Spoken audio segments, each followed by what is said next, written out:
بسم الله الرحمن الرحيم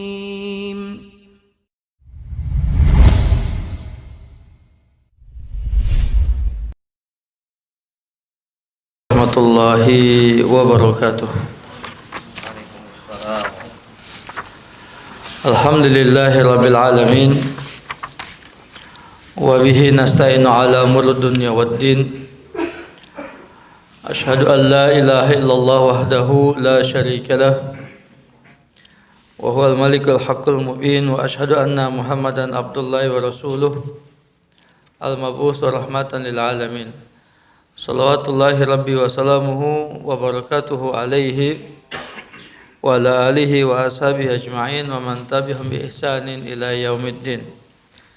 Ya ayyuhalladzina amanu taqullaha haqqa tuqatih wa la tamutunna illa wa antum muslimun. Ya ayyuhan nasu taqu rabbakum alladzi khalaqakum min nafsin wahidah khalaqa minha zawjaha وبث منهما رجالا كثيرا ونساء واتقوا الله الذي تساءلون به والأرحم إن الله كان عليكم رقيبا يا أيها الذين آمنوا اتقوا الله وقولوا قولا سديدا يصلح لكم أعمالكم ويغفر لكم ذنوبكم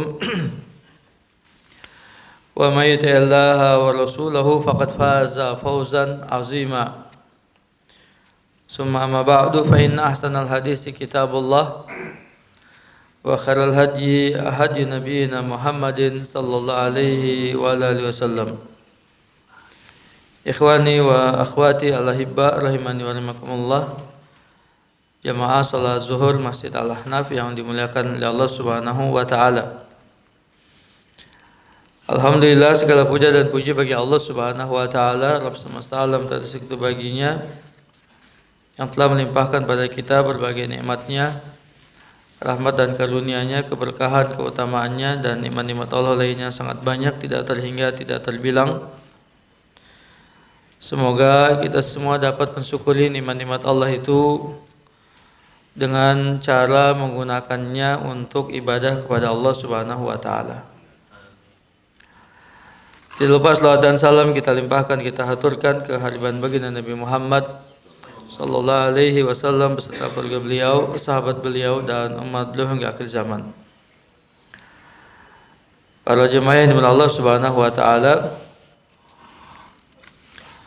kita masih melanjutkan pembahasan dan kajian kita di kitab Al-Isbah fi Bayan Manhaj Salaf fi Tarbiyat wal Islah karya Fadilat Syekh Dr. Abdullah bin Shalih Al-Utsaimin hafizallahu taala sampai pada kaidah yang ke-42. Beliau mengatakan annahum yuhadziruna min musyabahatil kuffar wattiba'i sabilihim. Sesungguhnya mereka Ahlus Sunnah wal Jamaah, wabil khusus ulama-ulama Ahlus Sunnah wal Jamaah, memperingatkan kita dengan keras dari sikap yang menyerupai orang-orang kafir dan mengikuti jalan mereka.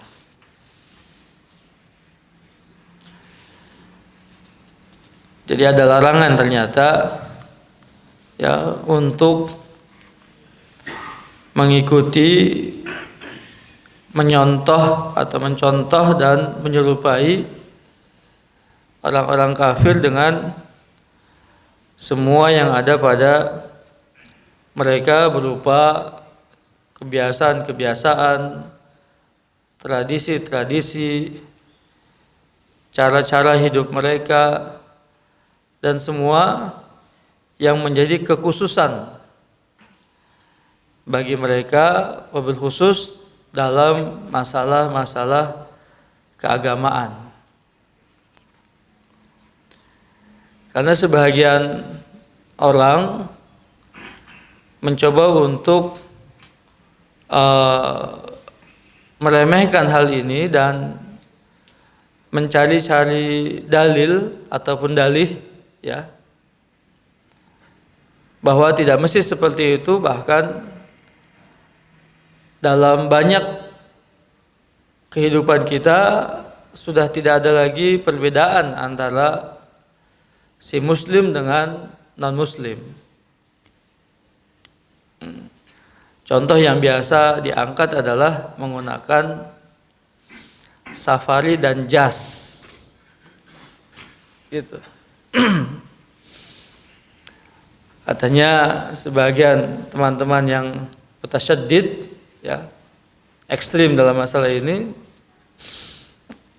katanya itu merupakan ciri khas dari orang-orang kafir.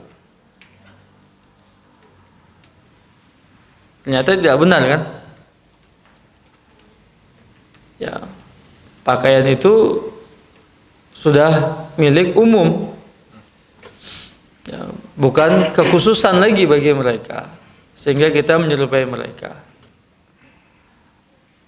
Maka tadi di awal saya katakan, ya, larangan menyerupai orang-orang kafir, ya, dalam kebiasaan, cara, tradisi, ya, kekhususan bagi mereka, sehingga kita tidak boleh menyerupainya. Ya. Jadi kalau tidak dikatakan itu merupakan khusus, ya, apa yang ada pada mereka, maka tidak lagi dikatakan kita menyerupai mereka. Meskipun memang propaganda yang ada di zaman kita dikuasai oleh mereka, dan itu merupakan salah satu cara dari mereka terhadap kaum muslimin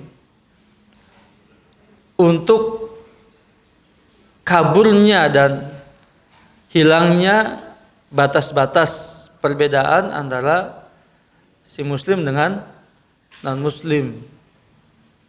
Begitu. Nah, diharapkan, ya, mereka memanfaatkan apa yang ada pada kita untuk menyebarluaskan agama mereka di tengah-tengah kaum muslimin. Beberapa tahun yang lalu sempat menghebohkan ketika misalnya, mohon maaf, di salah satu tempat peribadatan mereka berpakaian layaknya pakaian kaum muslimin, sehingga masyarakat sekitar dan anak-anak kecil, orang-orang awam, tidak lagi bisa membedakan apakah mereka non-muslim atau sama dengan mereka sebagai orang Islam. Nah, jadi seperti itu, ya. Mohon maaf, misalnya sekarang songkok seperti ini, ya, apakah, ya, songkok nasional tadi, ya, tidak lagi menjadi ciri khas dari seorang muslim. Bahkan kita dapati banyak non muslim juga yang menggunakan songkok ini, ya, songkok nasional dia. Ya, mungkin beberapa tahun yang lalu orang-orang tua kita, para kiai-kiai kita, ulama-ulama kita menggunakannya sebagai, ya, ciri khas, ya, baik itu kiai, ajengan, ulama, tuan guru, begitu kan, menggunakan songkok ini. Dan sangat-sangat tidak kita dapati pada 30-40 tahun yang lalu misalnya ada seorang non muslim menggunakan songkok hitam seperti ini. Tapi sekarang yang terjadi adalah tidak demikian. Itu dalam urusan fashion, ya, pakaian. Lebih jauh daripada itu dalam cara mereka menjalankan syiar-syiar keagamaan. Mereka tidak segan-segan untuk memberikan ucapan selamat kepada kita kaum muslimin di dalam perayaan-perayaan hari-hari besar Islam, dengan harapan kaum muslimun pun akan melakukan hal yang sama pada mereka. Nah, itu kan, ya, dengan alasan balas budi atau membalas kebaikan dari apa yang sudah mereka lakukan, ya, sehingga kita terjebak dalam ya, satu hal yang tidak ada lagi al-wala wal bara ya dalam agama kita terhadap mereka. Ini jadi persoalan yang sangat penting ya untuk kita menjaga eksistensi kita sebagai umat Islam. Sampai pada masalah pernikahan. Ya. Sampai pada masalah warisan. Begitu. Dan lain-lain sebagainya. Kalau para ulama dahulu difokuskan misalnya pembahasannya seputar muamalah ribawiyah. Akad-akad transaksi ribawi. Karena itu berasal dari ahlul kitab. Dan mereka cukup berhasil dengan propaganda ini di seluruh negeri-negeri kaum muslimin. Ya, banyak yang menggunakan transaksi ribawi ini. Bahkan tidak bisa bergerak dan tidak bisa berjalan ekonomi itu kecuali dengan pinjaman hutang dengan melalui akad-akad transaksi ribawi. Begitu. Yang sejatinya itu merupakan tradisi dari ahlul kitab. Ya. Ini menjadi persoalan tersendiri bagi kita dalam berbagai sudut pandang, dalam sudut pandang agama misalnya, ekonomi, pendidikan, politis dan lain sebagainya. Padahal di sana ada beberapa sinyalemen, isyarat-isyarat dalam Al-Quranul Karim untuk kita tidak mengikuti cara-cara mereka, ya. Dalam hal ini penulis membawakan ayat di surat Taubah ayat ke-69.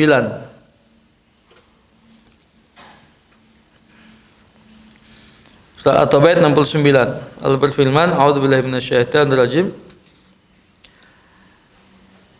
Kalladzina min qablikum kanu ashadda minkum quwwatan wa aktsara amwalan wa aulada.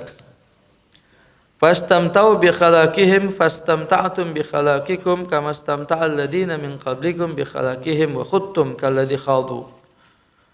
Ulaika habitat a'maluhum fid dunya wal akhirah wa ulaika humul khasirun." Keadaan kamu ya seperti orang-orang sebelum kamu. Ya. Mereka lebih kuat daripada kamu dan lebih banyak harta dan anak-anaknya.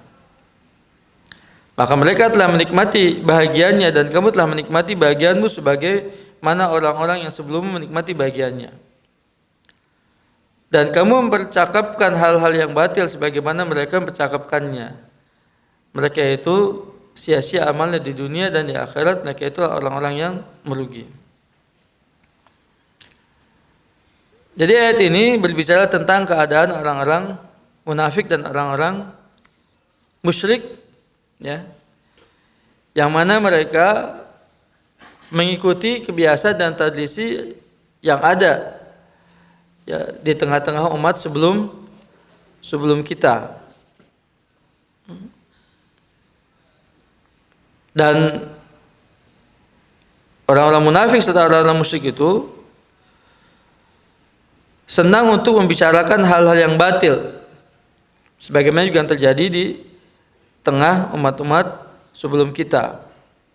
Ya. Lalu kalau dikatakan bahwa orang-orang dahulu itu lebih kuat, lebih banyak hartanya dan anak-anaknya. Nah ini biasanya memang yang menjadi alasan atau pendorong ya seseorang mengikuti orang lain ya karena dia melihat bahwa orang itu memiliki kelebihan dari dirinya, lebih segalanya dari dirinya. Biasanya seperti itu ya, lebih super power, lebih dikjaya, lebih kaya misalnya begitu ya. dan memiliki kelebihan-kelebihan yang lainnya sehingga orang-orang yang lemah itu memandang mereka patut untuk ditiru, untuk dicontoh. Begitu. Makanya banyak negara-negara berkembang, ya, yang sebagian besarnya adalah negara-negara kaum muslimin, ya, kiblatnya adalah kepada negara-negara Eropa, negara-negara Barat yang dianggap mereka lebih maju, ya, dari negaranya sendiri.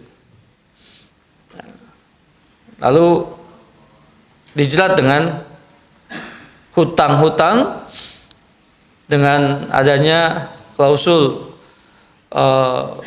kebolehan untuk ini itu mengikuti aturan syarat-syarat ini itu dan lain sebagainya, sehingga ya terperangkaplah negeri-negeri kaum muslimin ke dalam, ya, perjanjian-perjanjian yang justru akan meruntuhkan, ya, jati diri mereka sebagai sebuah bangsa.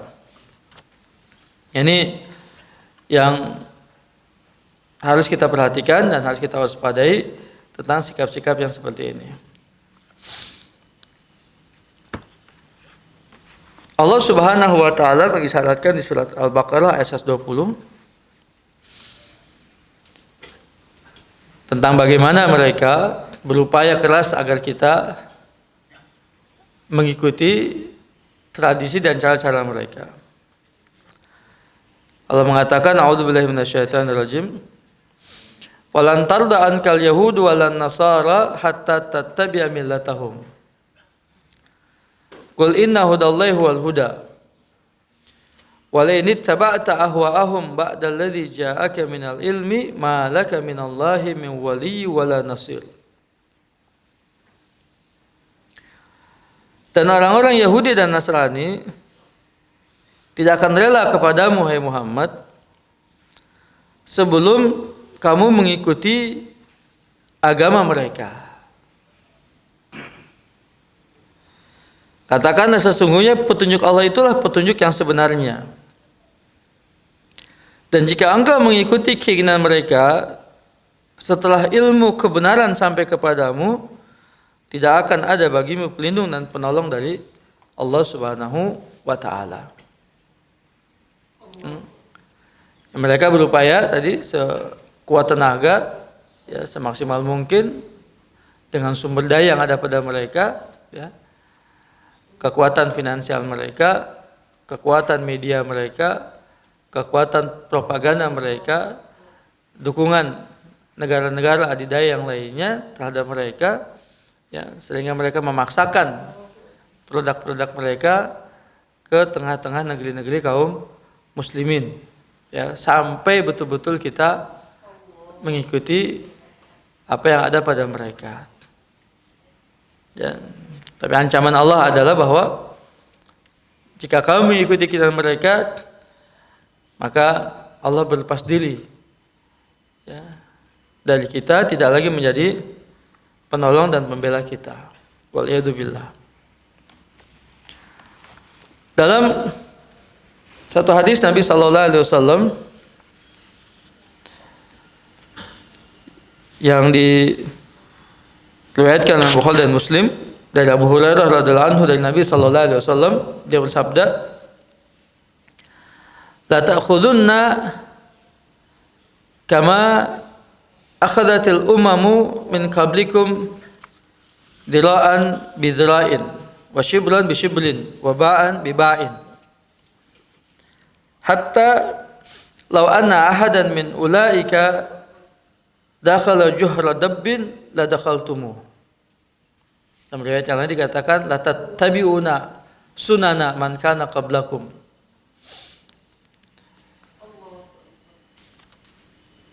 Artinya kalian niscaya benar-benar akan mengikuti jalan umat-umat sebelum kalian, ya, sejengkal demi sejengkal, sedepa demi sedepa, sehasta demi sehasta, hingga sekiranya salah seorang di antara mereka masuk ke lubang biawak kamu akan mengikutinya.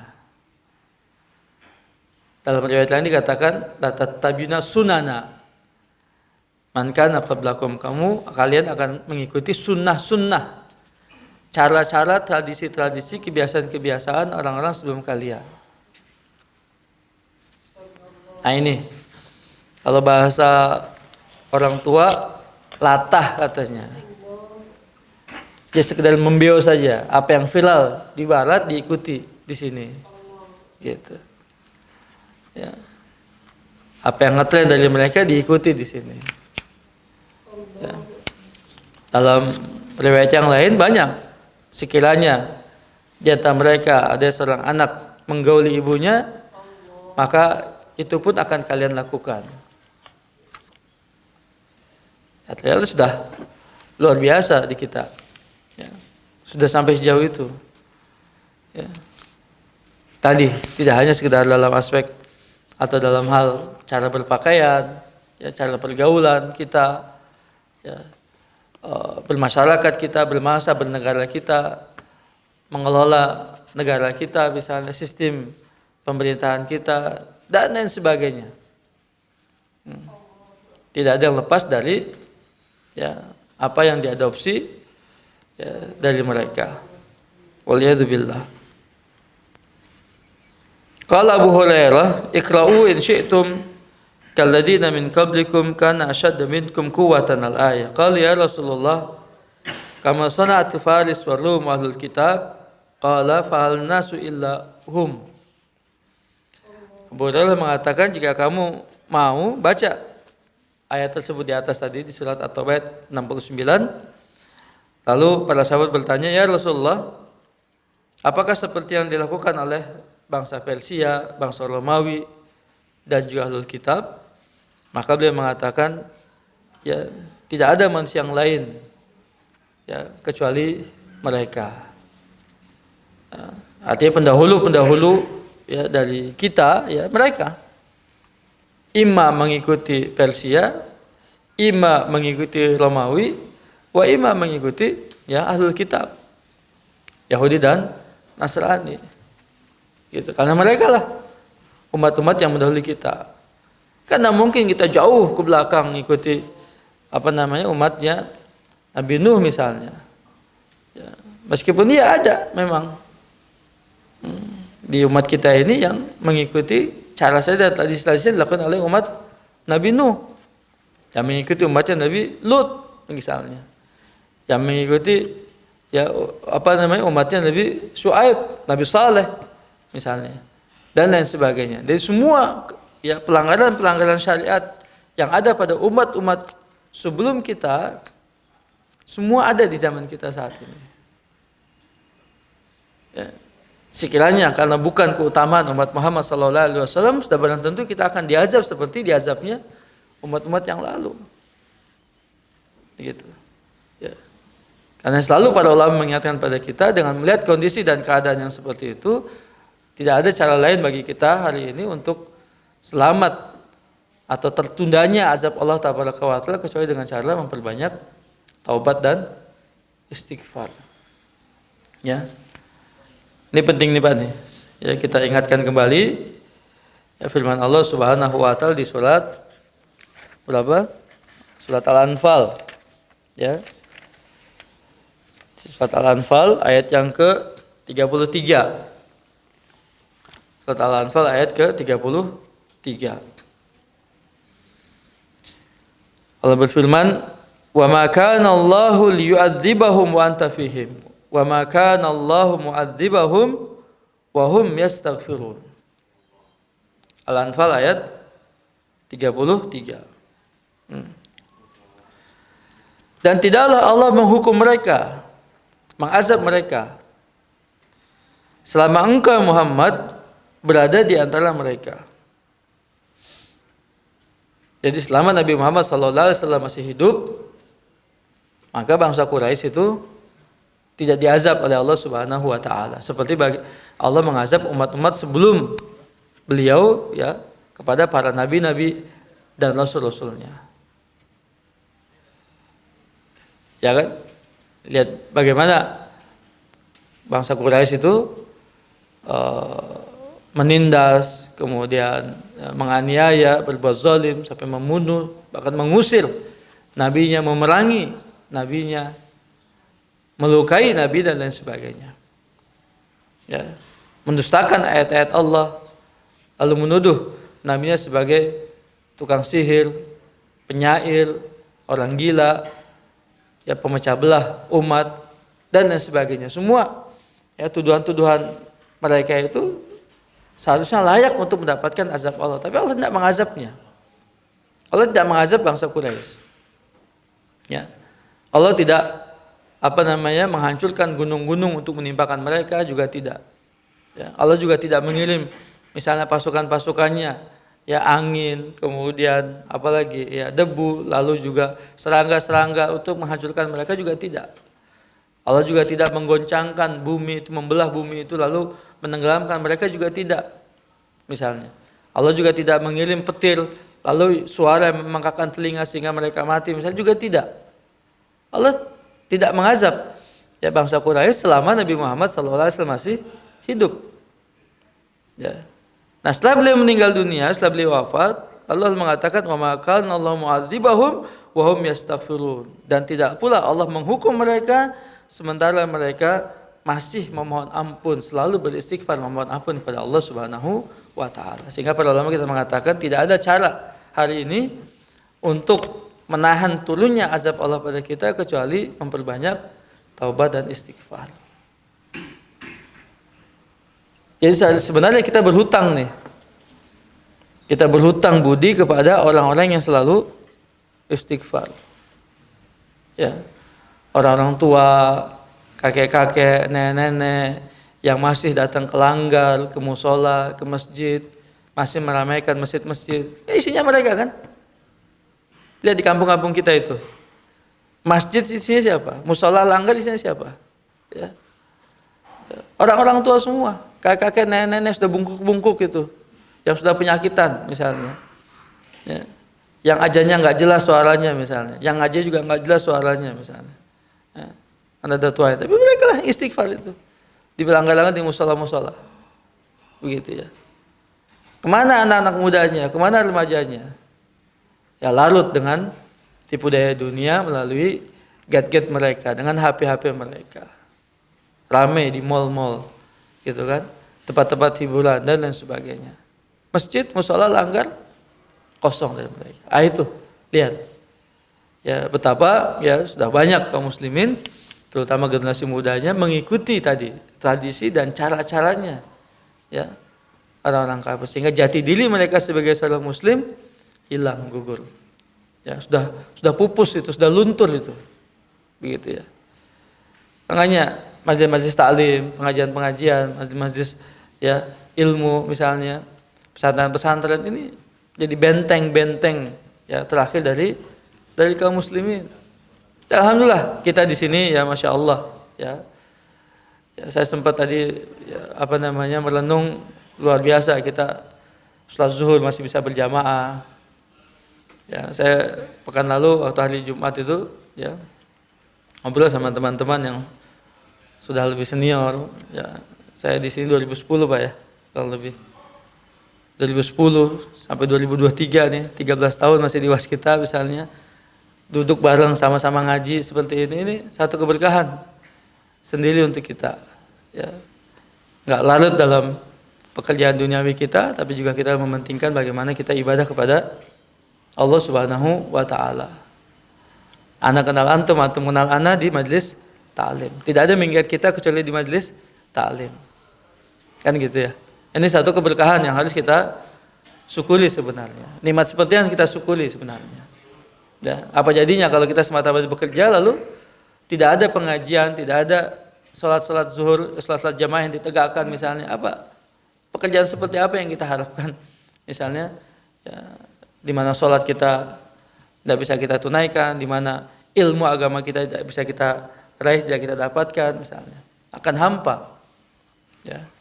Nah ini menjadi satu keberkahan bagi kita semua, apa tadi? Untuk meminimalisir tipu daya itu, propaganda itu, kesesatan itu tadi. Kan selalu nih khutuwati syaitan ini. Betul enggak? Ya. Langkah-langkah syaitan ini kan dengan berbagai cara ya untuk menyelewengkan kita. Baik, para jemaah dimulai Allah Subhanahu wa taala, mudah-mudahan hal ini bisa menjadi perhatian dan juga peringatan untuk kita semua agar kita tetap istiqomah di atas agama ini, di atas sunnah Nabi sallallahu alaihi wasallam, dan kita berdoa kepada Allah agar kita diwafatkan dalam keadaan husnul khatimah. Diampuni dosa-dosa dan kesalahan-kesalahan kita, diterima amal ibadah kita, dilipat gandakan ya, kemudian ditempatkan dalam timbangan kebaikan yang ada di sisinya. Allahumma amin ya rabbal alamin. Jazakumullahu khairan wa barakallahu fikum. Subhanaka Allahumma bihamdika asyhadu an la ilaha illa anta astaghfiruka wa atubu ilaik. Wa sallallahu nabiyana Muhammad wa ala alihi wasallam. Assalamualaikum warahmatullahi wabarakatuh.